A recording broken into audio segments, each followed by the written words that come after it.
amahoro. Mbese wigeze mu buzima bwawe wibaza ngo ni iki ubutumwa bwiza ari cyo? Mbese ujya wibaza ngo uyu munsi ko ngenda kuri moto, ko ngenda mu modoka, ko ntega indege mu ngendo zanjye za buri munsi z'akazi, mbese igihe Imana yashima ko nkora impanuka najya kubana nayo? Iyi si yuzuyemo ibyorezo, iyi si yuzuyemo uburwayi budateguza, iyi si yuzuyemo impfu zitandukanye. Mbese wigeze wibaza yuko hari igihe kizagera ukava muri uyu mubiri ukajya guhura n'Imana umuremyi wawe?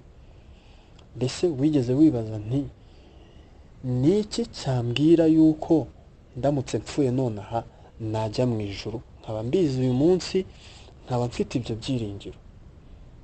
Turenga aho ngaho gato. Mbese ujya ujya gusenga ku cyumweru, gahunda zigakorwa, abaririmba bakaririmba, nyuma y'igisirimba bakakira uwigisha, nawe akagira ati tubahaye ikaze mu mwanya w'ubutumwa bwiza. Intekerezo zawe zigeze zibaza ngo ubutumwa bwiza ni iki? Wigeze wibaza ngo kuki bwitwa ubutumwa bwiza?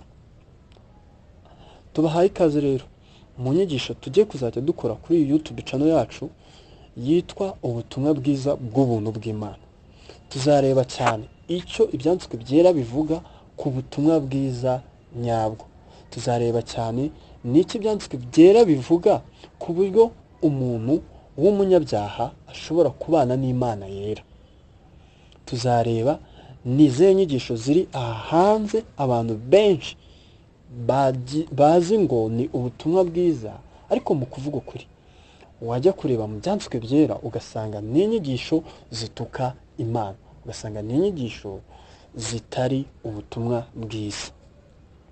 Tuzareba cyane kandi mu mateka y'itorero, tujye cyane turebe ni ibiki bizeraga ku butumwa bwiza. Mbese ubutumwa bwiza bw'ubuntu bw'Imana ni inyigisho z'inzaduka nk'uko benshi babitekereza, cyangwa ni inyigisho zahozeho mbere, nizo ba Aburahamu bizeraga, nizo ba Dawidi bizeraga, nizo ba Nowa bizeraga?